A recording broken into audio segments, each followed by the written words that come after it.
மகாராஷ்டிராவில் இருந்து கோவைக்கு போலி பாஸ் மூலம் நள்ளிரவில் வரும் சொகுசு பேருந்துகளால் கோவையில் கொரோனா தொற்று அதிகரிக்க வழிவகை செய்கிறது.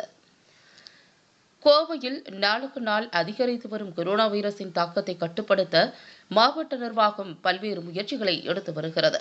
மாநில, மாவட்ட எல்லைகள் கண்காணிப்பு வளையத்திற்குள் கொண்டு வரப்பட்டு இரவு பகலாக வாகன சோதனை தீவிரப்படுத்தப்பட்டாலும் நள்ளிரவில் மட்டும் சொகுசு பேருந்துகள் ஓடுவது அதிகமாகிறது. இதனைத் தொடர்ந்து நேற்றைய தினம் மகாராஷ்டிராவிலிருந்து 25 பயணிகளுடன் கோவையின் எல்லையில் நுழைந்தது.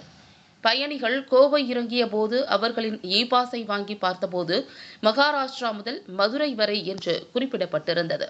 ஆனால் இங்குள்ள மாவட்ட நிர்வாகத்திடம் எந்த ஒரு அனுமதியும் பெறாமலும் கொரோனா பரிசோதனை மேற்கொள்ளப்படாமலும் கோவை நீலம்பூர் பகுதியில் பயணிகள் இறங்கி மாநகர பகுதிக்குள் நுழைந்தது.